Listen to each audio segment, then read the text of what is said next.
year 2001, in her quiet apartment overlooking the hills of San Diego, a young woman named Caroline Whitmore was cleaning out her grandmother's belongings. The old woman had passed 3 days earlier. Peacefully, the doctor said. In her sleep at 78 years old, Fumiko Tanaka had simply closed her eyes and drifted away, leaving behind a lifetime of silence and a closet full of secrets. Callie worked slowly through the drawers and shelves, sorting photographs she had never seen, letters written in Japanese she could barely read, and small treasures that meant nothing to her, but everything to the woman who had kept them. She moved carefully, reverently, as one does when handling the remnants of a life that has ended. And then, in the deepest corner of the bedroom closet, wrapped in layers of silk cloth and brown paper, like something sacred, she found it. A raincoat. Not just any raincoat. This was a military poncho, the kind American soldiers wore in World War II. The rubber had cracked and peeled over the decades, flaking off in black fragments that looked like dark snow.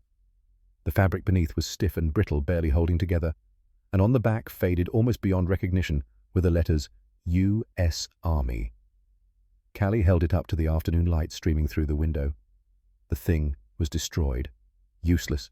It smelled of mold and time and something else she could not quite name. Something that might have been tobacco. Something that might have been rain. Something that carried the ghost of another era. Why would her grandmother, a Japanese woman who never spoke about the war, keep an American military poncho for 56 years? Callie did not know the answer. She would not learn it until much later, when she found the letter hidden at the bottom of the box. A letter written in broken English addressed to a man named Dalton and never sent. But that discovery was still hours away. For now, she simply stood in the empty apartment holding the crumbling remains of a raincoat and wondered what story it could possibly tell. The story begins not in San Diego and not in 2001.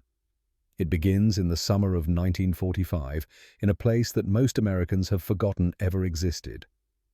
A prisoner of war camp in the heart of Texas, where the temperature climbed past 100 degrees and the air shimmered with heat that made the horizon dance like water.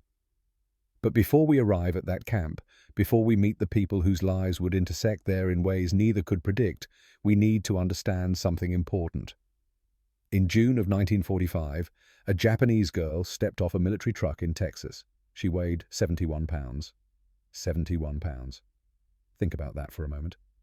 A grown woman, 22 years old, trained as a nurse, weighing what a 10-year-old child weighs, her bones visible through her skin, her eyes sunken. Her body so depleted that the simple act of standing required all the strength she had left. The American guards were ordered to feed her, to keep her alive, to treat her according to the Geneva Convention. What happened next would haunt her for 56 years. If you want to know how this story ends, hit that like button now and subscribe to this channel. Because what you're about to hear is a true story that almost no one knows. A story about enemies who became something else. A story about kindness in the middle of war. A story about a poncho kept for more than half a century and a letter that explained why. Her name was Fumiko Tanaka. And this is what happened. 3 months before Fumiko arrived in Texas, she was hiding in a limestone cave on the island of Okinawa. The Americans were coming. Everyone knew the Americans were coming. The battleships had arrived weeks ago, black shapes on the horizon that grew larger each day. The planes came every morning, wave after wave, dropping bombs that shook the earth and turned the sky orange with fire. Fumiko Tanaka was 22 years old. She was a volunteer nurse, one of thousands of young Japanese women who had been trained in basic medical care and sent to help treat the wounded.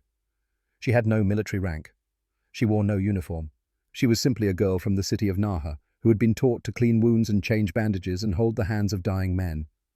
Her father owned a small stationery shop in Naha, beautiful papers in every color, brushes and inks that customers would examine for hours before choosing. It had been a good life, a quiet life before the war came and changed everything. 2 months earlier, Fumiko had watched her father's house burn from a distance. She had been in the cave when the bombs fell. She had heard the explosions. She had seen the smoke rising from the city. And she had known the way you know things you cannot bear to know, that her father was still inside. She never found his body. There was nothing left to find. In the cave there were perhaps 200 people. Soldiers, yes, but mostly civilians. Old people, women. Children who cried in the darkness until they learned that crying brought no comfort and only wasted energy. They lived like animals in the limestone darkness, eating roots they dug from the cave walls and drinking water that dripped from the ceiling into tin cups. Fumiko had weighed 112 pounds when she entered the cave in March. By May, she weighed 93 pounds. By June, when the American soldiers finally found them, she weighed 71 pounds. She had lost 41 pounds in 3 months. The propaganda had been very clear about what would happen when the Americans arrived.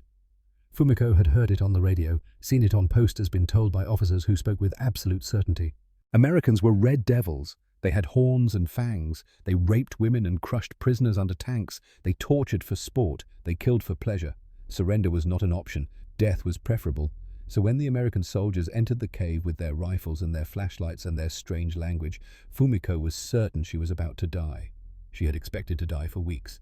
She had made peace with it. What she had not made peace with was what would happen before death came. But the Americans did not kill them. They did not torture them. They simply lined them up, checked them for weapons, and put them on trucks. Fumiko climbed onto the truck bed with the other survivors, her body so weak she needed help from an American soldier to pull herself up. His hands were enormous. His face was red from the sun. He looked exactly like the monsters in the propaganda posters. But he lifted her gently the way you would lift something fragile. And then the trucks started moving, and Fumiko had no idea where they were going or what would happen when they arrived. On the other side of the Pacific Ocean, in the small town of Amarillo, Texas, a young man named Dalton Pemberton was preparing to leave home. Dalton was 24 years old. Everyone called him Dal. He had been called Dal since he was a boy, and the nickname had stuck the way good nicknames do, becoming more real than his given name. Dal Pemberton was an electrician by trade. He loved the logic of wiring, the way everything connected, the satisfaction of fixing something that was broken. He could look at a circuit and understand it the way some people could look at a map or a piece of music. It made sense to him in a way that few other things did. He had simple dreams. Marry Loretta May, the girl from the Baptist church with the dark hair and the laugh that sounded like bells. Open his own repair shop.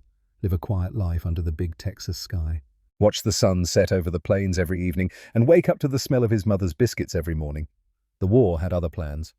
Dal was drafted in early 1945 along with most of the other young men in Amarillo who had not already volunteered or been called up. He reported for basic training in March, ready to do his duty, ready to fight if that was what was required. But during training something happened. They were moving heavy equipment, transformers and generators, and the kind of machinery that takes 3 or 4 men to lift. Dal was on one end of a transformer that must have weighed 200 pounds. Someone on the other end lost his grip. The weight shifted suddenly. Dal tried to catch it, tried to keep it from falling, and felt something in his right shoulder tear loose with a pain so sharp it made his vision go white. Dislocated shoulder, torn rotator cuff, the kind of injury that heals eventually but not quickly. Not quickly enough to make him useful in combat. So instead of being sent to the Pacific, instead of storming beaches or fighting through jungles, Dalton Pemberton was assigned to guard duty at Camp Huntsville, a prisoner of war facility 70 miles north of Houston. It was not glamorous work. It was not the heroism that other men would brag about for the rest of their lives.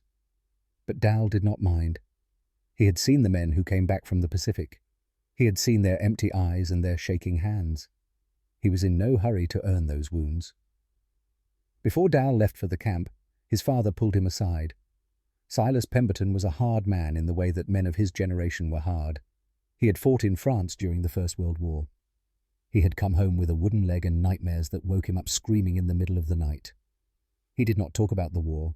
He did not go to parades or wear his uniform or join the veterans' organizations. He simply worked his ranch and raised his son and carried his memories in silence. But that morning, before Dal climbed into the truck that would take him to the bus station, Silas put a hand on his son's shoulder and spoke words he had never spoken before. "Son," the old man said, his voice rough with memory and something that might have been regret. "I fought the Germans in France. They shot at me. I shot at them. We killed each other by the thousands, and we all believed we were doing the right thing. But when the shooting stopped, I learned something. Something they don't tell you in the propaganda, or the newspapers, or the speeches that politicians make. They were just men like me. They had mothers too. They went home to farms and shops and families. They loved their children. They wanted to live." Silas paused, his hand still on Dal's shoulder, his eyes fixed on something far away. "Don't ever forget that," he said. "No matter what they tell you, no matter what you see or what you have to do, they're just men, and you're just a man, and war doesn't change that no matter how hard it tries." Dal nodded. He did not fully understand what his father meant. Not yet. But he would. During World War II, the United States held more than 400,000 prisoners of war on American soil. Most of them were German soldiers captured in North Africa and Europe. But there were also thousands of Japanese prisoners, men and women taken from the battlefields and occupied territories of the Pacific. And because Texas had vast open spaces and a climate that discouraged escape, it became home to dozens of these camps.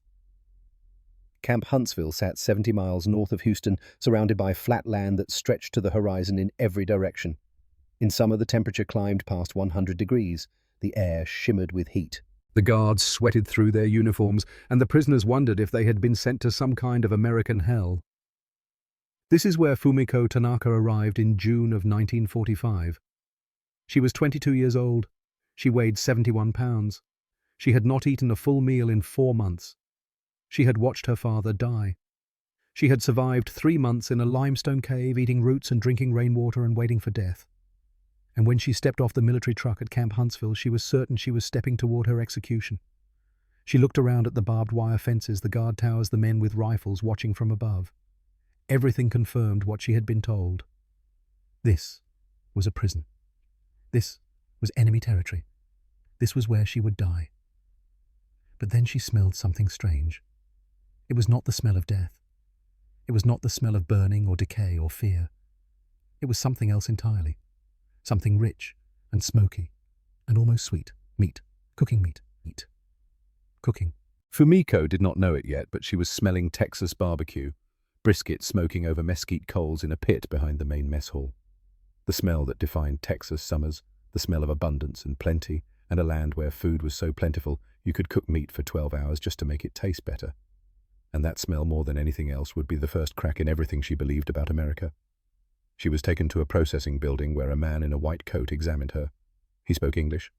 She understood nothing. But his hands were gentle as he checked her pulse, looked into her eyes, pressed a stethoscope against her chest. He shook his head and wrote something on a clipboard. Then he spoke to the guards in English, and Fumiko heard the one word she recognized: hospital. But they did not take her to a hospital. They took her to the camp infirmary, a long wooden building at the edge of the prisoner compound. Inside, it was clean and cool and smelled of disinfectant. There were beds with white sheets, medical supplies in glass cabinets, everything organized with military precision. A man in a white coat looked up as they entered. He was perhaps 45 years old, with grey hair and the kind of face that looked like it had spent a long time thinking about difficult problems. "This is Dr. Robert Whitlock," one of the guards said. "He'll take care of you." Dr. Whitlock looked at Fumiko with the careful assessment of a man who had seen many sick people and knew how to measure the distance between life and death. 71 pounds, he said quietly, reading from the chart. "My God." He spoke to Fumiko in slow, careful English, even though he knew she did not understand. Sometimes the tone of voice matters more than the words. "You are safe here," he said. "We are going to feed you. We are going to help you get better. You are not going to be hurt." Fumiko stared at him. She did not believe a single word, but she was too tired to resist, too weak to fight, too empty to care anymore. They gave her a bed in a small room at the back of the infirmary. They gave her a thin cotton dress to replace her filthy clothes, and they told her she would start working in the infirmary the next day, helping with basic tasks, because she had been a nurse and they needed the help. That night Fumiko lay in the narrow bed and stared at the ceiling. Outside she could hear American voices, American music from a radio somewhere, American laughter. She waited for the horrors to begin. She waited for the door to open and for the devils to come in with their fangs and their cruelty. But the door stayed closed, and eventually, exhausted beyond measure, Fumiko fell asleep. She woke the next morning to sunlight streaming through the window and a knock on the door. A woman in a military uniform, one of the camp staff, opened the door and gestured for Fumiko to follow. They walked through the infirmary to a small side room where a table had been set with breakfast. And that was when Fumiko saw it. The meal that would change everything. The meal that would begin the slow, painful process of destroying every belief she had ever held about America and Americans and the nature of enemies. On the metal tray in front of her were 2 thick slices of bacon, golden and glistening with fat, 2 fried eggs with yolks still runny, a piece of toast slathered with butter, a glass of fresh milk, a glass of orange juice. Fumiko stared at the food as if it were an alien creature, as if it had appeared from another dimension where the laws of reality worked differently. In Japan, for the past year, she had survived on thin rice porridge and wild roots. In the cave in Okinawa, she had eaten nothing but what they could scavenge from the walls and the ground. She had watched people die from hunger. She had felt her own body consuming itself, burning muscle and fat, and eventually anything it could find just to keep her heart beating one more day. Soldiers at the front were starving. Civilians in Tokyo were eating tree bark. Children were dying in the streets from hunger. And here, in an enemy prison camp, they were giving her bacon. She looked around the room as if expecting someone to explain, as if this was some kind of test or trick or cruelty she did not yet understand. But there was no one. Just the food on the tray, and the morning sunlight, and the smell of bacon filling the air. Fumiko picked up a piece of bacon. Her hand trembled. She brought it to her lips. She hesitated, and then she bit down. The moment it touched her tongue, the world changed. The salt hit first.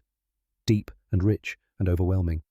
Not the thin, rationed salt of wartime Japan, but real salt, abundant salt, the kind that made your whole mouth come alive. It hit the back of her throat like an electric shock, waking up taste buds that had been dormant for months. Then came the fat.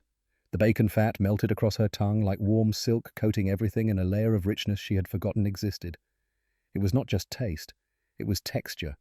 It was the sensation of her mouth remembering what it meant to eat food that was more than simple fuel for survival. There was sweetness underneath, subtle but present. The natural sugars in the meat caramelizing under the heat of the cooking process.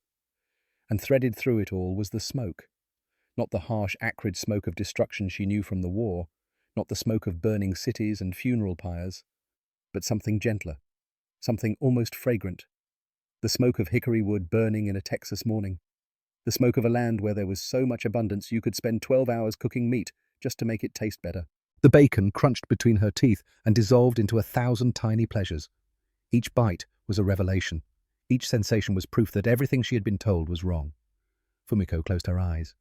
For a moment, just one moment, she forgot about death. She forgot about fear. She forgot about the war that had taken everything from her. There was only the bacon, and the impossible fact that her enemies had given it to her. When she opened her eyes, tears were running down her cheeks. She was not crying from sadness. She was crying because she did not understand. She could not understand. The world she thought she knew was cracking apart, and she had no idea what would emerge from the fracture. She finished the first piece of bacon, then the second, then the eggs, the toast, the milk, the orange juice. She ate everything on the tray, her body desperate for the calories, her mind trying to process what this meant. When she was finished, she sat back in the chair and put her hands over her face. Her shoulders shook. She wept quietly, trying not to make noise, trying not to draw attention, but someone was watching. At the doorway of the small room, standing with his rifle slung over his shoulder, was an American soldier. He was tall, over 6 feet, with broad shoulders and sun-reddened skin. His eyes were blue. His face was young, but carried the kind of expression that comes from seeing difficult things and choosing not to look away.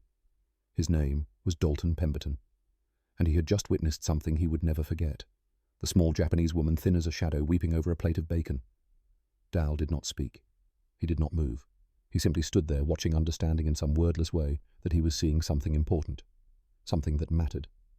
Devils, he thought, do not weep over food. Monsters do not cry because someone fed them. Whatever propaganda had told him about the Japanese, whatever he had been taught to believe about the enemy, it did not match what he was seeing right now. This was not a monster. This was not a devil. This was just a person, scared and tired and far from home. A person who had been starving and was now being fed. A person who was trying to make sense of a world that had stopped making sense a long time ago. Dal turned and walked away, leaving Fumiko alone with her tears and her bacon and the first small seed of doubt about everything she had been taught to believe. Over the following days, Fumiko began to observe the Americans more carefully. She worked in the infirmary from morning to evening, helping Dr. Whitlock treat sick prisoners. She swept floors. She changed bandages. She held bowls while people vomited. She did the small, unglamorous work of medical care that no one notices until it is not done. And as she worked, she watched. She watched the guards and the way they treated the prisoners. There was no beating, no public humiliation, no torture. The guards did their jobs with the bored efficiency of men who wanted to finish their shifts and go home. They were not cruel. They were not kind. They were simply doing a job. She watched Dr. Whitlock in the infirmary and saw how he treated Japanese patients with the same care he gave to American soldiers when they came in with minor injuries or illnesses. The same medicine, the same bandages, the same respect. She watched the mess hall and saw that everyone, prisoner and guard alike, ate the same food. There was no hierarchy of hunger, no starvation as punishment. Everyone received the same rations, the same bacon, the same eggs, the same abundance. Slowly, painfully, Fumiko began to question everything she had been taught. If the Americans were devils, why did they feed their prisoners so well? If they were monsters, why did they heal the sick instead of letting them die? If they were beasts without souls, why did that tall guard with the blue eyes raise his empty hands instead of his rifle? She did not have answers, but she was beginning to ask the right questions. One afternoon, Fumiko was working in the infirmary when an old Japanese man was brought in. He was perhaps 70 years old, frail and feverish, coughing blood into a rag that he clutched in his shaking hands. Pneumonia. Dr. Whitlock said quietly, examining him with efficient hands. Serious. We will do what we can. Fumiko knew what that meant. In Okinawa, men like this simply died. There was no medicine, no hope, no point in pretending otherwise. You made them comfortable and you waited. But she did what she had always done. She made him comfortable. She wiped his brow with a cool cloth. She adjusted his pillow. She spoke to him in quiet Japanese, telling him that he would be all right, even though both of them knew it was a lie. And then she took a scrap of paper from the medical supply wrapping and began to fold. Her fingers moved automatically, following patterns she had learned as a child. Crease here, fold there, turn, repeat. The paper transformed under her hands, becoming something else, something that carried meaning beyond its simple form. A crane. In Japan, they said that if you folded 1,000 cranes, your wish would come true. Fumiko had folded this crane from nothing but scrap paper and hope. She placed it beside the old man's pillow. Tsuru, she whispered in Japanese. A crane for healing, for hope. She did not know that Dalton Pemberton was standing in the doorway watching. Dal had been assigned to escort a group of prisoners for their medical checkups. He had finished his task and was about to leave when he saw Fumiko folding the paper bird. He did not understand the words. He did not know what the crane meant in Japanese culture. But he saw the tenderness in her movements. He saw the way she cared for a dying man, who was not her family, not her responsibility, simply another human being who needed comfort. Devils don't do that, Dal thought to himself. Devils don't fold paper birds for the sick. Something shifted in his chest, something he could not name. A recognition perhaps that the woman he had been taught to think of as the enemy was more human than he had ever been told. He turned and walked away. But the image stayed with him. The small Japanese woman with the sad eyes folding hope out of nothing. That night, Dal lay in his bunk and thought about what his father had told him before he left Amarillo. They're just men, Silas had said. They have mothers too. Dal had not understood then, but he was beginning to understand now. The woman in the infirmary was not a devil. She was not a monster. She was just a person, tired and scared and trying to survive, no different from anyone else caught in the machinery of war. And if she was just a person, then maybe everything else he had been told was wrong too. Maybe the enemy was not what he had been taught to believe. Maybe there was something else, something more complicated, something that did not fit into simple categories of good and evil, us and them, human and monster. Dal closed his eyes and tried to sleep. But the image of the paper crane kept floating through his mind, delicate and impossible, folded from nothing but scrap paper, and the belief that hope could still exist in a world that seemed determined to destroy it. Tomorrow he would see her again. Tomorrow he would stand guard while she worked in the infirmary. Tomorrow he would watch her fold another crane or change another bandage or comfort another dying man. And maybe, if he was lucky, he would find a way to tell her that he understood, that he saw her, not as an enemy, not as a prisoner, but as a person, just a person in a world that had forgotten what that meant. Outside, the Texas stars burned in the summer darkness, the same stars that had always been there, the same stars that would still be there long after the war ended and the camps closed and everyone went home to try to rebuild the lives that had been shattered. The stars did not care about war. They did not care about propaganda or enemies or the things that humans did to each other in the name of causes they barely understood. They simply burned, indifferent and eternal, watching everything and judging nothing. And beneath those stars in a prison camp in Texas, two people who should have been enemies were beginning to see each other as something else, something that had no name yet, something that would take time to grow, something fragile and impossible and more real than anything either of them had known before.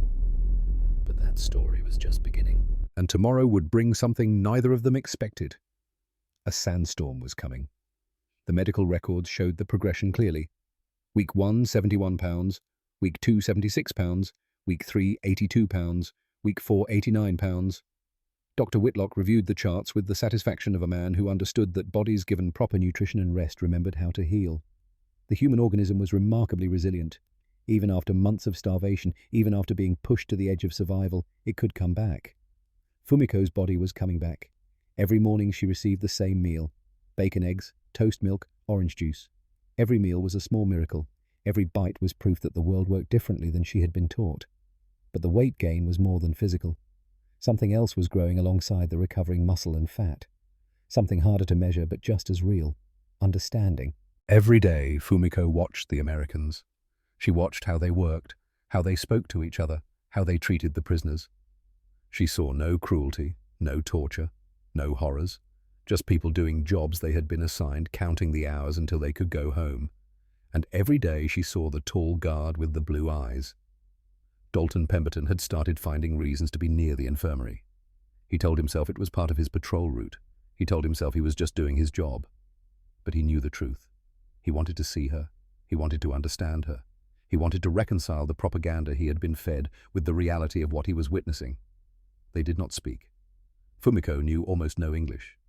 Dal knew no Japanese, but they acknowledged each other.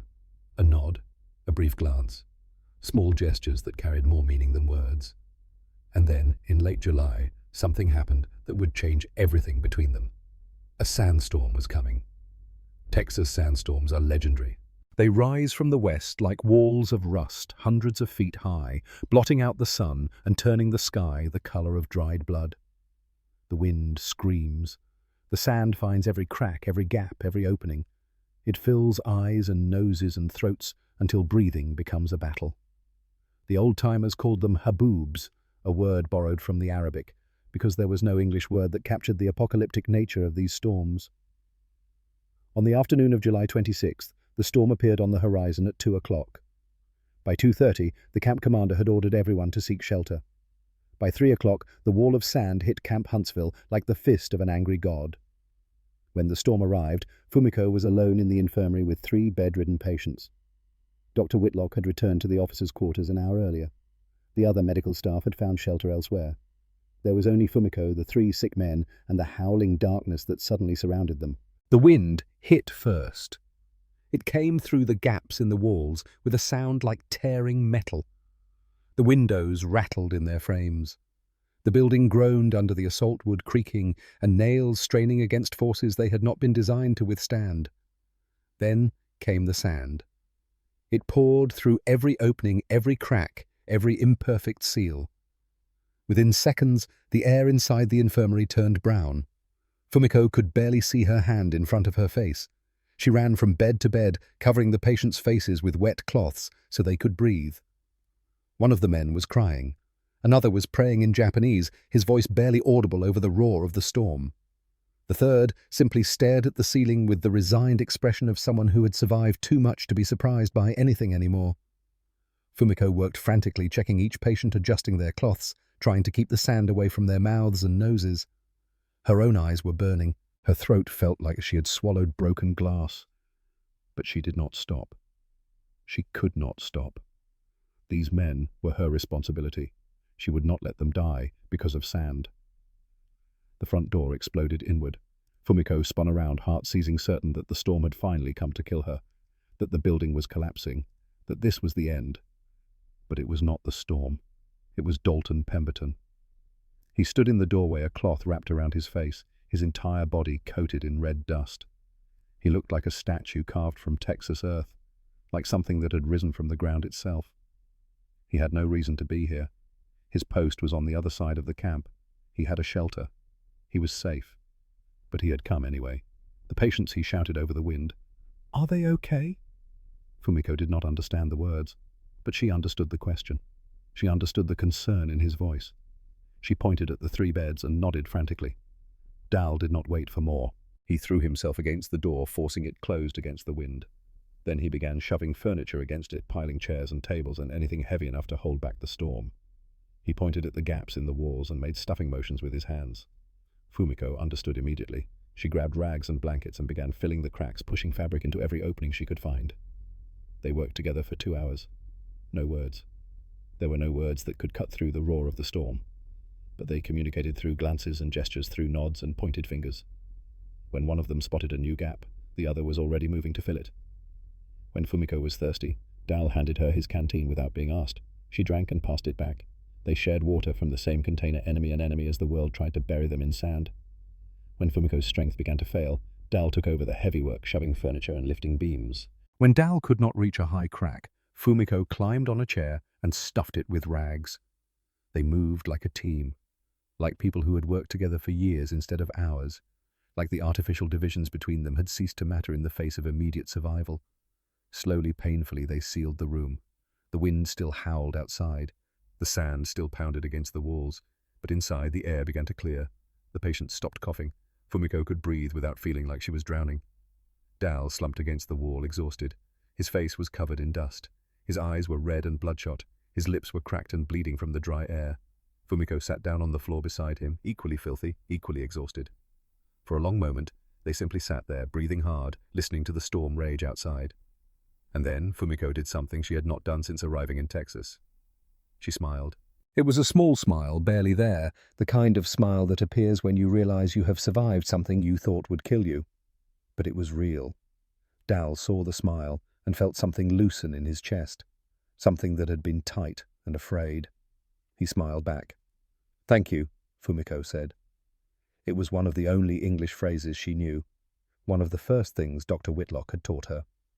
Dal looked at her, really looked at her, saw her not as a prisoner or an enemy or an abstract concept from propaganda posters, but as a person who had just worked beside him for 2 hours to save 3 sick men, a person who was covered in dust and exhausted and smiling because they had survived. "You're welcome," Dal said. It was their first real conversation. When the storm finally passed 3 hours later, the infirmary was intact. The 3 patients were alive, frightened, but breathing. And Fumiko and Dal sat on the floor covered in Texas dust, looking at each other with something that might have been understanding. Neither of them spoke about it afterwards. Neither of them told anyone what had happened. It was simply a thing that existed between them now. A shared experience. A moment when the labels fell away, and there were just 2 people trying to keep other people alive. But everything was different after the sandstorm. Dal began passing by the infirmary more frequently, not hovering, not intruding, just present, available if needed. And Fumiko began to relax when she saw him. The fear that had defined her first weeks in the camp began to fade. Slowly, carefully, like a wild animal, learning that not all humans meant harm. Dr. Whitlock noticed the change. He said nothing, but he noticed. He saw how Fumiko stood a little straighter when Pemberton walked by, how Dal's patrol route seemed to always include the infirmary, how they communicated in gestures and glances that needed no translation. The doctor was a practical man. He understood that connections formed in unexpected places, that humanity asserted itself even in the structured environment of a prison camp, and as long as it did not interfere with the work, as long as the rules were followed, he chose to look the other way. Some things were more important than regulations. In the evenings after her shift ended, Fumiko began sitting outside the infirmary with a small English dictionary that Dr. Whitlock had given her. She was trying to learn, struggling through the strange letters and stranger sounds, determined to understand the language of the people who held her prisoner. "Water," she whispered to herself. "Water. Food. Food. Thank you. Thank you." One evening, as the sun was setting and the Texas sky was turning that particular shade of gold that seemed to exist nowhere else on Earth, a shadow fell across her page. She looked up. Dal was standing a few feet away, not too close, giving her space, his rifle slung over his shoulder, his face thoughtful. He pointed at a word in her book. His finger landed on the page gently, carefully, as if the dictionary were something precious. "Friend," he said. "That word means friend." Fumiko looked at the word, then at him, then back at the word. "Friend," she repeated. Her accent was heavy, but her pronunciation was clear. Dal nodded. "Good," he said. "That's good." For a moment, they simply looked at each other. 2 people on opposite sides of a war connected by a word that should not have applied to them. Then Dal turned and continued his patrol, leaving her alone with the dictionary, and a new word she never thought she would need in this place. Friend. That night, as she lay in her narrow bed in the barracks, Fumiko thought about the word. Could a guard and a prisoner be friends? Could enemies become something else? Could the devils of propaganda transform into people with blue eyes who taught you words and shared their water? She did not know the answers, but for the first time since arriving in America, she wanted to find out. The days grew longer and hotter as July melted into August. The war continued somewhere far away in places with names Fumiko did not know and outcomes she could not predict. But inside Camp Huntsville, in the strange bubble of barbed wire and barbecue smoke, something quiet was growing between two people who should never have known each other. Dal found excuses to help with small tasks near the infirmary. Moving boxes. Fixing a faulty light switch. Once he brought cookies his mother had sent from Amarillo and shared them with the medical staff, attempting clumsy explanations while Fumiko watched and listened. She learned more English every day. Simple phrases, basic words. Enough to understand when Dal told her about Texas. Big sky, he said, gesturing at the horizon one evening. Texas has the biggest sky. At night, stars everywhere. Like diamonds. Fumiko nodded. In Naha, she said slowly, carefully, forming the English words. Also stars. But here, she gestured broadly. Texas sky, very big. Dal smiled. It was the first time she had seen him smile like that. It changed his face completely. He did not look like a devil at all. He looked like a young man who missed his home. I want to show you, he said. Then he stopped himself. He knew he could not. She was a prisoner. He was a guard. There were rules. There were walls.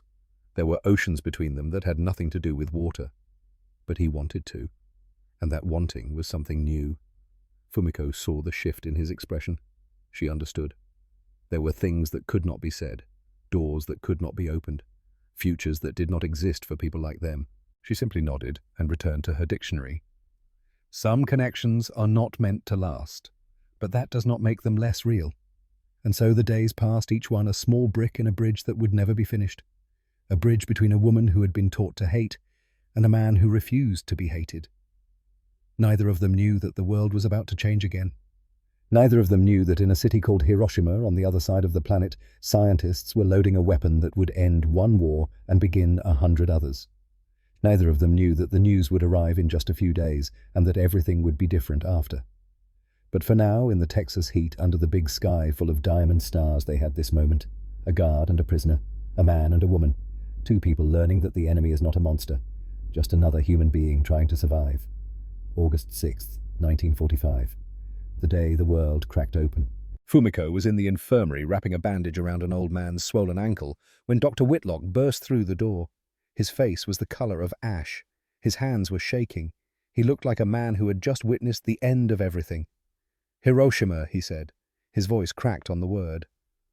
They dropped a bomb on Hiroshima. Fumiko looked up, confused. Bombs had been falling on Japan for months. American planes darkened the skies over Tokyo almost every night.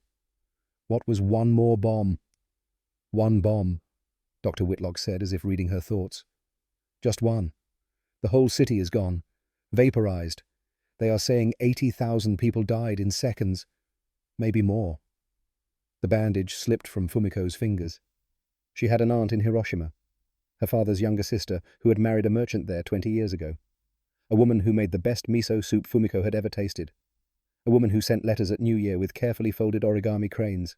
She had a friend from nursing school who had moved to Hiroshima to escape the bombing in Okinawa.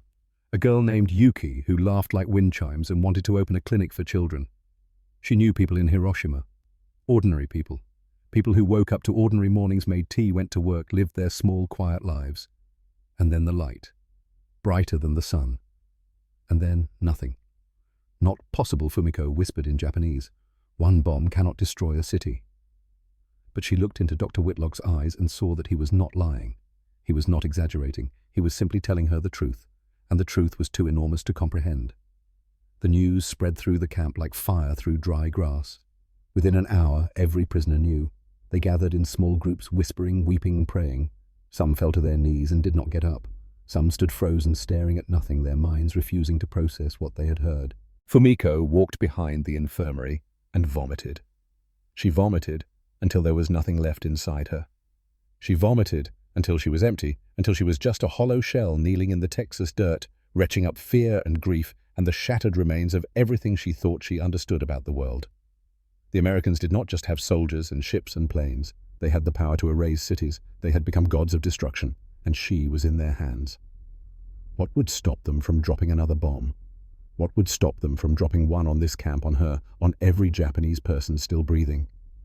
Fumiko stayed behind the infirmary for a long time, her forehead pressed against the rough wooden wall, her body shaking with sobs she could not control. On the other side of the camp, Dalton Pemberton heard the news through the radio in the guard station. The announcement crackled through the speaker, the voice of a newscaster barely containing his excitement. A new weapon, an atomic bomb, the equivalent of 20,000 tons of TNT. Hiroshima obliterated. Japan brought to its knees. The war would end soon. Victory was certain. The other guards erupted in cheers. They slapped each other on the backs. They laughed. They embraced. The war was ending. They would go home. They would see their families again. They would return to lives that had been suspended for years. Dal did not cheer. He stood up slowly, walked outside, and looked toward the prisoner barracks. Somewhere over there, Fumiko was hearing the same news. Somewhere over there, she was learning that her homeland had just been dealt a wound that might never heal. He thought about her face when she folded paper cranes. He thought about her smile after the sandstorm, small and exhausted, but real. He thought about the way she said thank you, her accent turning the words into something almost musical. She was not a bomb. She was not a statistic. She was a person. And right now, she was probably terrified. Dal reached into his pocket and felt the chocolate bar he had been carrying for weeks. His mother had sent it from Amarillo, tucked into a care package with cookies and letters and the smell of home. He had been saving it, waiting for the right moment. Now he understood what that moment was for. Not a gift of friendship, not a gesture of courtship, something else entirely. Proof. Proof that not all Americans wanted destruction. Proof that kindness could exist alongside the capacity for annihilation. Proof that even in the shadow of the atomic bomb there were still people who chose mercy over power. He would give her the chocolate tonight. That evening, after the sun had set and the camp had grown quiet, Fumiko sat alone on the steps behind the infirmary. She could not sleep.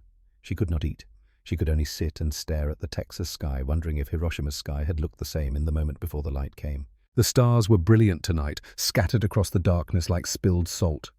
They did not care about atomic bombs or war, or the 80,000 souls who had been turned to shadows on stone walls. They simply burned indifferent and eternal. Fumiko heard footsteps approaching. She did not turn around. She did not have the energy to be afraid anymore. A figure sat down beside her, keeping a respectful distance. She knew without looking that it was Dal. They sat in silence for a long time. Minutes passed. The stars wheeled slowly overhead. The night air was still warm from the day's heat. Finally, Dal spoke. Fumiko. It was the first time he had ever said her name. The sound of it in his voice, shaped by his Texas accent, was strange and beautiful. She turned to look at him. In the darkness, his blue eyes were almost black, deep and unreadable. But his face carried an expression she had not seen before. Something that looked like sorrow.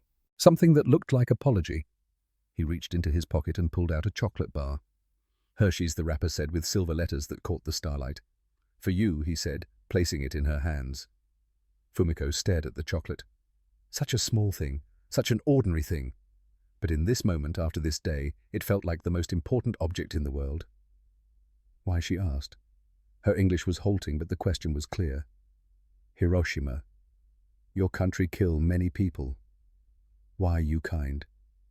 Dal was quiet for a moment. He had been thinking about this all day, trying to find words that would make sense across the gulf between them. I don't know why they dropped the bomb, he said slowly, choosing simple words she might understand. I'm just a soldier. I fix electricity. I don't understand war. He paused, searching for more. But I know one thing. You are not a bomb. You are a person. And a person deserves chocolate. Fumiko looked at him for a long time. Her eyes were wet, but no tears fell. She was too empty for tears. Too exhausted for anything but the simple acknowledgement of what he was trying to say. You are a good man, Dal, she said quietly.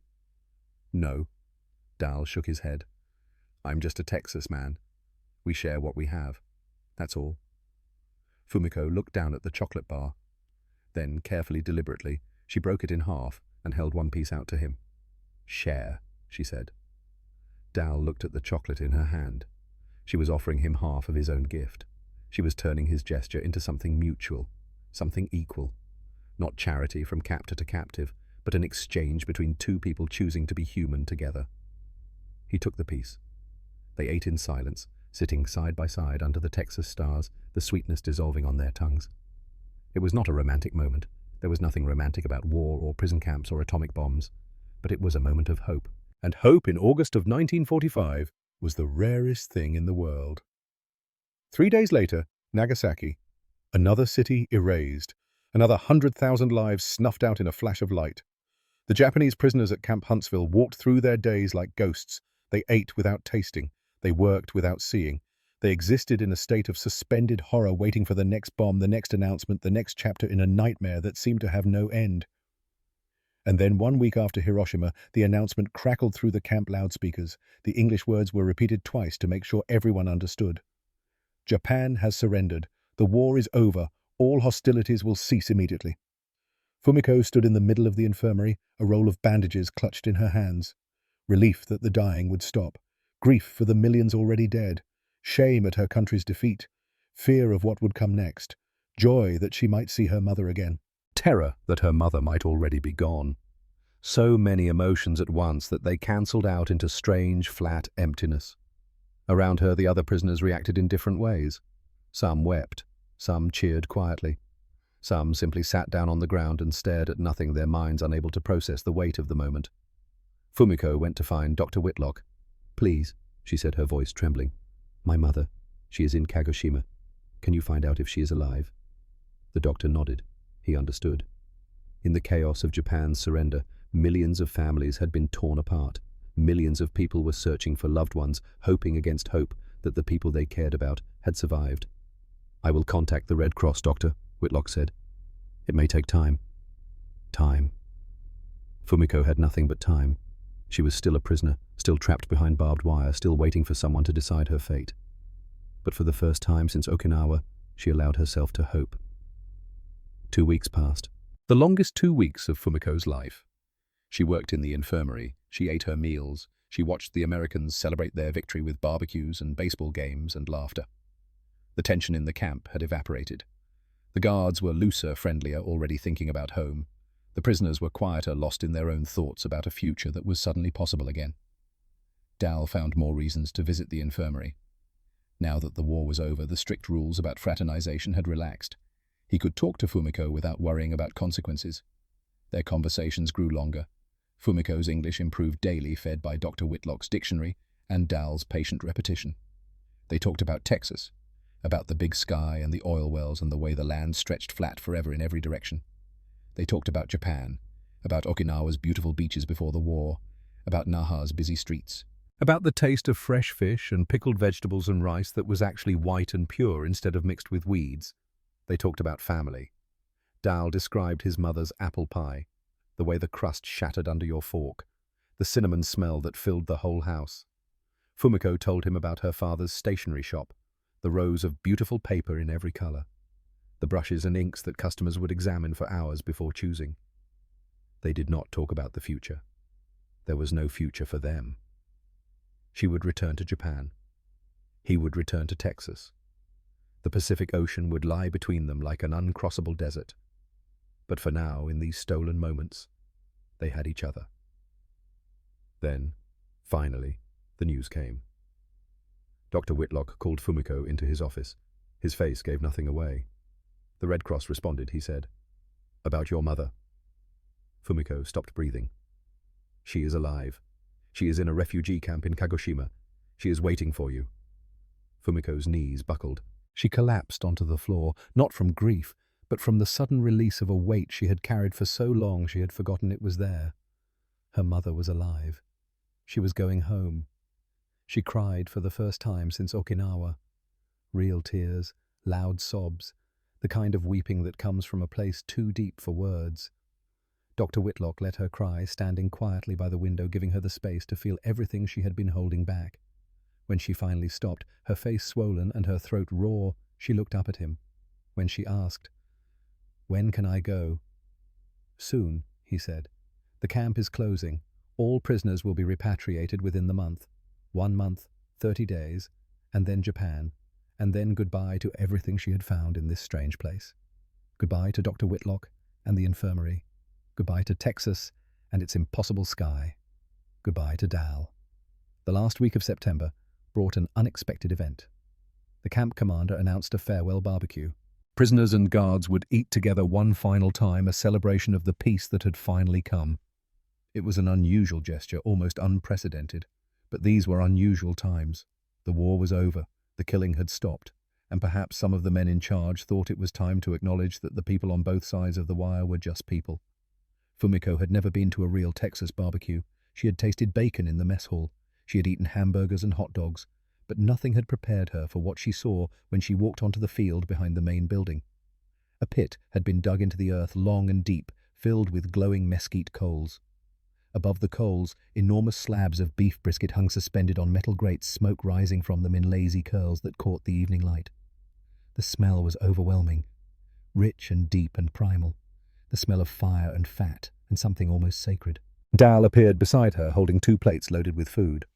"Brisket," he said, handing her one. "Best in Texas. You have to try." Fumiko looked down at her plate.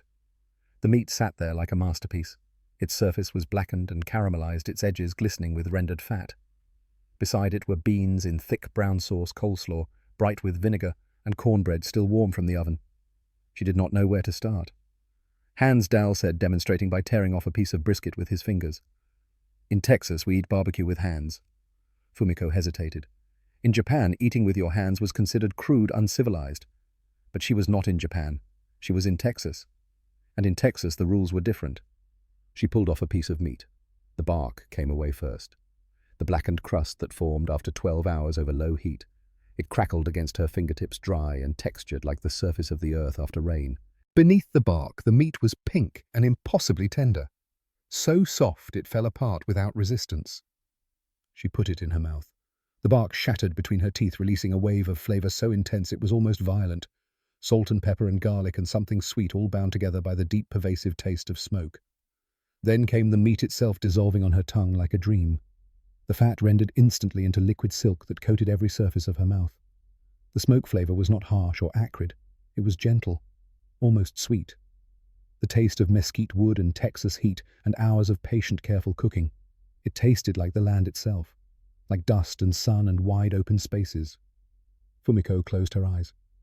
She thought about the rice porridge she had eaten in Okinawa, the roots and weeds she had foraged in the final desperate weeks, the hunger that had become so constant she had stopped noticing it.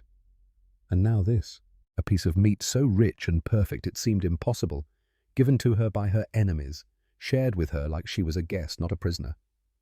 Tears rolled down her cheeks and dripped onto the plate. "Good?" Dal asked, his voice concerned. "Good," Fumiko said, laughing through her tears. "Very, very good." Dal smiled. "Welcome to Texas." They ate together under the setting sun, the sky turning red and gold and purple above them, the smoke from the barbecue pit rising toward the first evening stars. Around them, other prisoners and guards were doing the same. Enemies sharing food, as if the war had never happened. It was not forgiveness. Forgiveness would take decades, generations, maybe forever.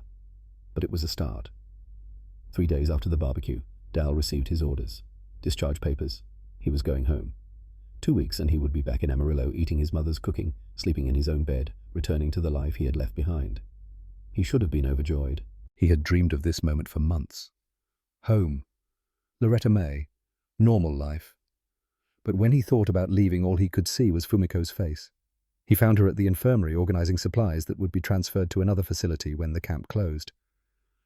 "I have news," he said. His voice sounded strange in his own ears. "I am going home. 2 weeks. Fumiko stopped what she was doing. She did not turn around. "Good," she said. Her voice was steady, controlled. "You go home. See Mother. Eat apple pie." "Yes." Silence stretched between them, heavy with everything that could not be said. Fumiko turned to face him. Her eyes were dry, but something in them made his chest ache. "I know," she said. "You go Texas. I go Japan. We never see again. I know. I'm sorry." She shook her head. "No more sorry. You say sorry too much. Now I say thank you. Thank you, Dal, for showing me American is not devil. American is person. Person who share chocolate." She smiled, and it was the saddest smile he had ever seen. "I will remember always." Dal wanted to say something more. He wanted to promise to write to visit to find her somehow across the impossible distance, but he knew those would be empty words. The Pacific Ocean was not a barrier you could simply wish away, so he said the only thing that was true. "I will remember you too. Always." The night before Dal's departure, Fumiko could not sleep. She lay in the barracks, staring at the ceiling, listening to the breathing of women who would soon scatter across Japan like seeds in the wind. She knew she had to see Dal one more time. She could not let him leave without saying goodbye properly, without giving him something to remember her by. She slipped out of the barracks in the grey hour before dawn. The sky was just beginning to lighten, purple fading to pink at the edges of the horizon. The air was cool, the first hint of autumn cutting through the Texas heat. She went to the place behind the infirmary where they had shared chocolate under the stars. Dal was already there. He stood with his back to her, his pack at his feet, his uniform crisp and pressed. He looked like a stranger. He looked like a soldier again, not the man who had taught her the word for friend. "Dal," she said. He turned. His face shifted through surprise, relief, and something deeper that she could not name. "Fumiko, I was hoping you would come." She walked toward him, stopping a few feet away, close enough to see the details of his face, far enough to be safe. "I want to give you something," she said. She reached into her pocket and pulled out a small paper crane. It was made from the brown wrapper of the chocolate bar he had given her, carefully folded into the ancient shape that had been passed down through generations of Japanese hands. "Tsuru," she said. "Crane. In Japan, crane means long life. Good luck. You keep this. Remember Japan. Remember me." Dal took the crane. It weighed almost nothing, just a scrap of paper shaped by her fingers, but it felt precious beyond measure. Fumiko stepped closer, closer than she had ever been to him, close enough to smell the soap on his skin and the starch in his uniform. She rose onto her toes, and she kissed him, not on the lips. She pressed her mouth to his cheek just beside the corner of his mouth, in the space between friendship and something more. It was a kiss of gratitude, a kiss of respect, a kiss that said everything her limited English could not express. It lasted 3 seconds, maybe 4. Then she stepped back. Dal stood motionless, his hand rising slowly to touch the place where her lips had been. His skin burned with the memory of the contact. "Thank you," Fumiko said. Her voice was steady, but her eyes were bright with unshed tears. "Thank you for showing me American heart." "I will find you," Dal said suddenly. The words spilled out before he could stop them. Somehow, "After everything settles, I will find you." Fumiko shook her head gently. "Do not promise what you cannot keep. Just live good life. Be happy. That is enough." A bugle sounded in the distance. The camp was waking up. Dal's transport would leave within the hour. Goodbye, Dal. Goodbye, Fumiko. He picked up his pack, slung it over his shoulder, and walked away. He did not look back. He could not. If he looked back, he might not be able to leave. Fumiko stood behind the infirmary and watched him go. His silhouette grew smaller against the rising sun, shrinking until it disappeared into the golden light of a Texas morning. When he was gone, she finally allowed the tears to fall. But she was smiling, because she knew that even though they would never meet again, a part of him would stay with her forever. In the chocolate wrapper crane she had given him, in the poncho he had draped over her shoulders during the sandstorm and never taken back, in the memory of a man who had shown her that enemies were just people, and that kindness was stronger than war. The sun rose fully over Camp Huntsville, painting the desert in shades of gold and red. Somewhere a truck engine started. Somewhere men were laughing about going home. Fumiko wiped her eyes, straightened her clothes, and walked back to the infirmary. There was still work to do. There was still a life to live. And somewhere on the other side of the world, her mother was waiting. The war was over. But the story was not finished yet. Time does not wait for anyone. It does not pause for goodbyes, or linger over moments of connection. It simply moves forward, indifferent and relentless, carrying everyone along whether they are ready or not. Dalton Pemberton went home to Texas. He arrived in Amarillo on a Tuesday afternoon in October of 1945. His mother Ruth was waiting at the train station holding a sign she had painted herself, tears already streaming down her face before he even stepped onto the platform.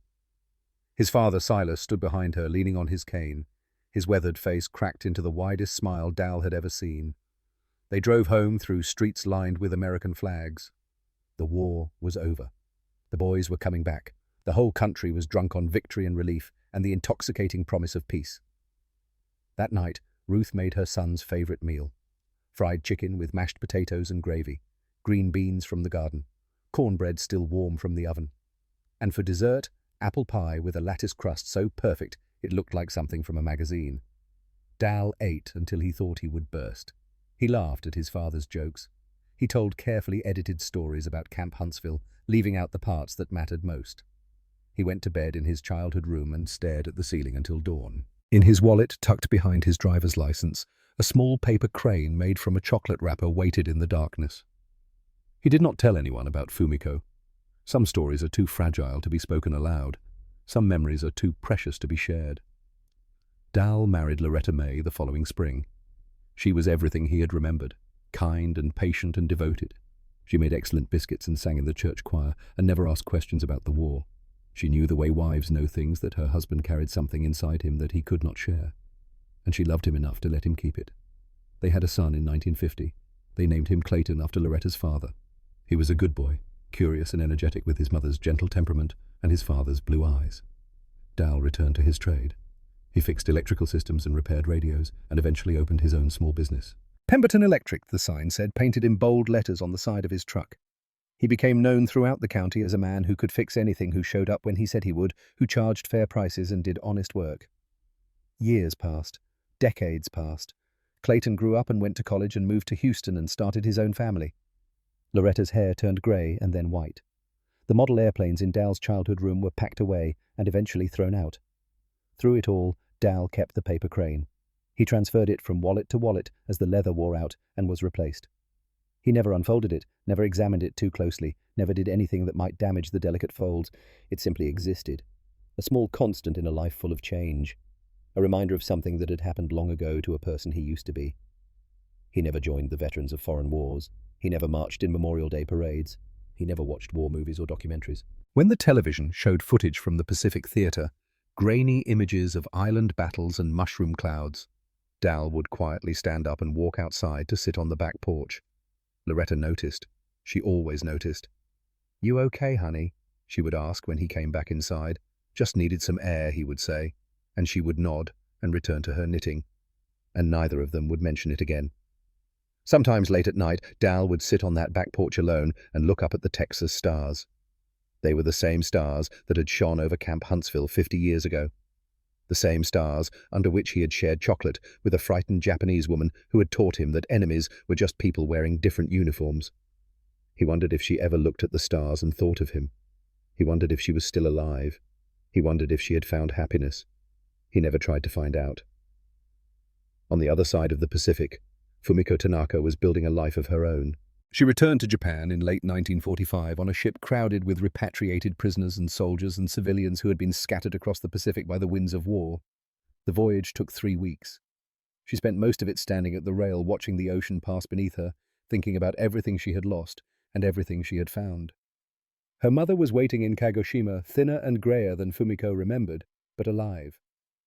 They held each other on the dock and wept until neither of them had any tears left. Then they went back to the refugee camp together, to a single small room they shared with 2 other families, and began the long process of rebuilding. Japan in 1945 was a nation in ruins. Cities had been bombed into rubble, the economy had collapsed, food was scarce, medicine scarcer. People lived in the wreckage of their former lives, scavenging and improvising and simply trying to survive until tomorrow.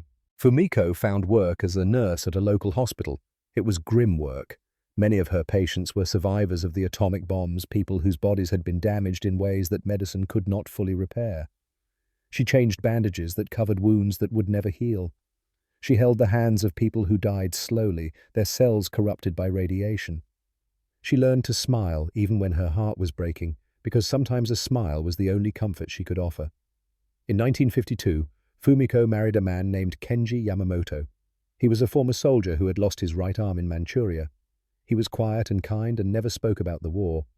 They understood each other in the way that only survivors can, communicating through silences as much as through words. They had 2 children, A boy first, then a girl. They raised them in a small house in Kagoshima, surrounded by gardens that Fumiko planted and vegetables that Kenji grew with his one remaining hand. Fumiko kept the poncho. It stayed in her closet through all the moves and changes, wrapped in silk cloth to protect what remained of the deteriorating rubber. The letters on the back had faded to ghosts barely visible, but she knew they were there. U.S. Army. The uniform of her enemy. The skin of the man who had saved her from the cold. Kenji found it once, early in their marriage. "What is this?" he asked, holding up the crumbling fabric. "A keepsake," Fumiko said, "from someone who was kind to me during the war." Kenji looked at the faded letters. He understood in his own way what the poncho represented. He had seen kindness from unexpected sources during his own war. He had learned that the line between enemy and friend was thinner than propaganda wanted anyone to believe. He put the poncho back in the closet and never mentioned it again. In 1973, Kenji died in the garden he loved, surrounded by the tomatoes and cucumbers he had planted that spring. Fumiko mourned him genuinely. He had been a good husband, a good father, a good man. She had loved him in the way that survivors love each other, with gratitude and respect and the deep comfort of shared understanding. But in her heart, there was another space. A small room that belonged to a different time, a different place, a different kind of connection. The room where she kept the memory of chocolate under the stars and a kiss given at dawn. In 1975, Fumiko moved to California. Her daughter had married an American businessman and settled in San Diego. With Kenji gone and the children scattered, there was nothing holding Fumiko to Japan anymore. She sold the house, packed her belongings, and crossed the Pacific one final time. San Diego was different from Texas, but it shared the same quality of light, the same sense of endless sky. Fumiko found an apartment near her daughter's home and settled into the quiet routine of old age. She tended a small garden on her balcony. She folded paper cranes by the hundreds, giving them away to neighbors and children and anyone who seemed to need a small piece of hope. She kept the poncho. It had deteriorated further during the move, the rubber now flaking off in sheets, but she could not bring herself to throw it away. It lived in the back of her closet, wrapped in fresh silk, waiting for something she could not name. Sometimes, on clear nights, she would sit on her balcony and look at the stars. They were the same stars that shone over Texas. The same stars that had witnessed a moment of grace between two people who should have been enemies. She wondered if Dal ever thought of her. She wondered if he was still alive. She wondered if he had found the happiness she had wished for him on that final morning. She never tried to find him. In 1993, Loretta May died of cancer. She went peacefully surrounded by family, her hand in Dal's until the very end. They had been married for 47 years. Dal had loved her faithfully, completely, in the way that good men love good women. Her death left a hole in his life that nothing could fill. He sold the business. He moved into a smaller house.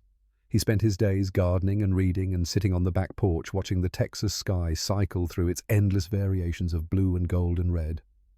Clayton visited when he could, bringing grandchildren who called him Pop Pop and asked him to tell stories about the old days. Dal told them about fixing radios and building fences and the time a rattlesnake got into the tool shed. He did not tell them about the war. He did not tell them about the camp. He did not tell them about the Japanese nurse who had taught him that kindness was stronger than hatred. Some stories he had learned were meant to be carried alone. In October of 1998, Dalton Pemberton was 77 years old. His heart was weak. The doctors had suggested surgery, but at his age the risks outweighed the benefits. He had declined treatment and come home to wait for whatever came next. On his last night, he sat on the back porch wrapped in a blanket against the autumn chill. The sky was clear. The stars were brilliant. Texas stretched out around him in all directions, flat and endless and eternal. He took out his wallet and removed the paper crane. 53 years. The paper was yellow and brittle, the folds soft with age. The chocolate scent had long since faded. But it was still there, still intact, still holding its shape against all odds. Fumiko Dal whispered to the darkness, "I hope you found your sky." He held the crane in his palm and closed his eyes. He thought about the infirmary and the sandstorm and the chocolate bar his mother had sent from Amarillo. He thought about the kiss on his cheek, light as a butterfly's wing, burning like a brand. He thought about the woman who had taught him that enemies were just people waiting to be understood. He smiled. When Clayton arrived the next morning, he found his father still sitting in the chair. His eyes were closed. His face was peaceful. And in his hand, clutched gently against his still chest, was a small paper crane made from a chocolate wrapper. Dalton Pemberton had died in his sleep, looking at the stars, thinking of a woman on the other side of the world. Fumiko learned nothing of his passing. There was no way for her to know. They had never exchanged addresses, never written letters, never bridged the gap between their separate lives. She continued her routine in San Diego, unaware that the man who had changed her understanding of the world had slipped away on an autumn night in Texas. In March of 2001, it was her turn. Fumiko was 78 years old. Her body had grown frail, her lungs weakened by a lifetime of breathing and a recent bout of pneumonia. She was admitted to the hospital on a Tuesday and given a room with a window that looked out over the city. Her granddaughter Callie came to sit with her. 28 years old, American-born, speaking Japanese with an accent that made Fumiko smile. The girl was dear to her, a bridge between the old world and the new. "Oba-chan," Callie said softly, holding her grandmother's hand. "Is there anything you want?" Fumiko looked at the window. Outside it was raining a gentle California rain. Nothing like the monsoons of Japan or the storms of Texas. Just a soft grey curtain between the world and the sky. "Callie," she said, her voice barely above a whisper. "In my apartment, in the closet, there is an old raincoat. Bring it to me." Callie was confused, but she did not argue. She drove to the apartment, found the closet, and discovered the package wrapped in silk at the very back. When she unwrapped it, she gasped. The poncho was destroyed.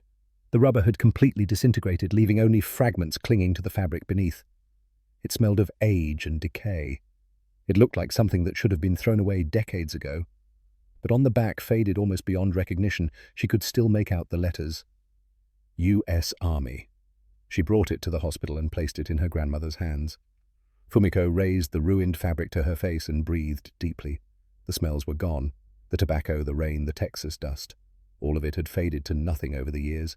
But in her mind she could still catch the faintest trace of what had been. The scent of a man who had given her his skin when she was cold. The scent of mercy in the middle of war. "Who gave you this?" Callie asked. "A friend," Fumiko said. "From a long time ago." "Do you want me to tell him something?" Fumiko closed her eyes. Behind her eyelids, she saw the Texas sky at dawn. She saw blue eyes looking at her with something that was not love, but was somehow deeper than love. She felt the weight of a chocolate bar in her hands and the lightness of hope in her heart. "Tell him," she whispered. "The rain has stopped." Callie did not understand. She squeezed her grandmother's hand and waited for an explanation, but none came. Fumiko Tanaka died at 3 o'clock in the morning, the poncho still clutched in her fingers, a smile on her lips. She went peacefully, the doctor said, in her sleep, as if she were simply drifting away to meet someone she had been waiting for. 1 year later, Callie stood in her grandmother's empty apartment, sorting through the last of the belongings. She had found the poncho again, folded carefully in a box along with other items her grandmother had treasured. A piece of chocolate hard as a rock still in its Hershey's wrapper. A worn English dictionary with handwritten notes in the margins. Hundreds of paper cranes in every color imaginable. And at the bottom of the box, a letter. It was written in English, the handwriting careful and deliberate, the words simple but precise. The paper was old, yellowed with age, but never sent, never even placed in an envelope. Callie sat down on the floor of the empty apartment and began to read. "Dear Dalton, I don't know if you are still alive. I don't know if you remember me. But I write anyway. In June 1945, I weighed 71 pounds. I believed Americans were demons. Then you showed me empty hands. You gave me bacon when I was starving, your poncho when I was cold, chocolate when I learned 80,000 of my people died. But the most important thing, you gave me proof. Proof that enemies are just people. Proof that kindness survives even when cities burn. I kept the poncho for 56 years. It smelled like tobacco and rain and Texas dust. Now it smells like nothing. But when I hold it, I remember. Somewhere in the world was a man who treated his enemy like a human being. I ate bacon while my mother ate tree bark. I gained 31 pounds while 180,000 died. I lived while my father burned. That guilt never left. But neither did the memory of your empty hands, the chocolate broken in half, the stars we looked at together. You showed me the American heart. That was enough. Your friend Fumiko P.S. I hope you fixed a lot of electricity. I hope you ate a lot of apple pie. I hope you remembered me when you looked at the stars. Callie read the letter 3 times. By the end, tears were streaming down her face, dripping onto the paper that her grandmother had written decades ago and never found the courage to send. Dalton. Who was Dalton? She did not know. Her grandmother had never spoken of him. The story had died with her, leaving only these fragments behind. A letter, a poncho, a piece of chocolate. Hundreds of paper cranes. But somehow, in that empty apartment surrounded by the remnants of a life she had never fully understood, Callie felt that she had glimpsed something important. A connection that had survived war and distance and time. A love that was not romance, but something purer. Two people who had found each other in the worst of circumstances and had carried that finding with them until the end. She kept everything. The letter, the poncho, the chocolate, the cranes. She packed them carefully into a box and brought them home to her own apartment, where they would wait for the day when she was ready to tell the story. Because stories like this deserve to be told. They deserve to be remembered. They deserve to survive. In the year 1945, a young man in Texas raised his empty hands to show a frightened woman he meant no harm. In the year 1945, a young woman in Texas broke a chocolate bar in half and offered it back to the man who had given it to her. Small gestures, simple choices, nothing that would make the history books. But they mattered. They echoed. They lasted. Fumiko Tanaka and Dalton Pemberton never saw each other again after that morning in Texas. They lived on opposite sides of the Pacific Ocean in different cultures, speaking different languages, building different lives. They married other people and raised children and grew old in their separate corners of the world. But they carried each other. In a paper crane folded from a chocolate wrapper. In a military poncho kept for 56 years. In the memory of a kiss at dawn, brief and chaste and more meaningful than any words could express. They proved something that war tries very hard to make us forget. That enemies are not monsters. That kindness is not weakness. That a single act of mercy given freely and without expectation can echo across decades and oceans and change the shape of a life. Dalton Pemberton was not a hero in the traditional sense. He did not storm beaches or capture enemy positions. He was just an electrician from Texas who chose to see a frightened Japanese woman as a human being. He shared his chocolate. He gave her his raincoat. He treated her with dignity when the world had given him every excuse to do otherwise. Fumiko Tanaka was not a revolutionary. She did not write manifestos or lead protests. She was just a nurse from Okinawa who chose to open her heart to someone she had been taught to hate. She folded him a paper crane. She kissed him on the cheek. She carried his memory as a treasure until her last breath. Small acts, simple choices, nothing that would make the headlines. But sometimes the most important things are the ones that no one writes down. The year is 2024. Almost 80 years have passed since a young woman stepped off a truck at Camp Huntsville, certain she was about to die. The world has changed in ways that Fumiko and Dal could never have imagined. Countries that were enemies are now allies. Technology has connected billions of people across every border and ocean. The atomic bombs that ended one war have shaped every conflict since. But some things have not changed. There are still enemies. There are still people we are taught to fear and hate and dehumanize. There are still walls being built, both physical and ideological, to separate us from them. And there is still a choice. We can look at the people on the other side of those walls and see monsters. We can believe the propaganda that tells us they are different, dangerous, less than human. Or we can see them the way Dal saw Fumiko, the way Fumiko learned to see Dal as people, scared and tired and far from home, hoping for kindness, deserving of dignity. The choice is always there, in every interaction, in every moment. The choice to build walls or to share chocolate. The choice to hate or to understand. The choice to be the monster they expect or to be something better. Dal made his choice in a prison camp in Texas when he raised his empty hands to show a terrified woman that he meant no harm. Fumiko made her choice when she broke a chocolate bar in half and offered part of it back to the man who had given it to her. Small choices, simple acts. But they mattered. They echoed. They lasted. And that is the point. That is the whole point. In San Diego, in a box that once belonged to an old Japanese woman, fragments of a story wait in the darkness. A ruined poncho, a fossilized chocolate bar, a letter that was never sent, and hundreds upon hundreds of paper cranes folded by hands that understood something war tries very hard to make us forget. That kindness is stronger than hatred. That mercy outlasts destruction. That the enemy is never really the enemy, just another human being waiting to be seen. The rain has stopped, and somewhere under a sky full of stars that shine equally over Texas and Japan, and every corner of this small blue world, two souls who found each other in the darkness are finally at peace.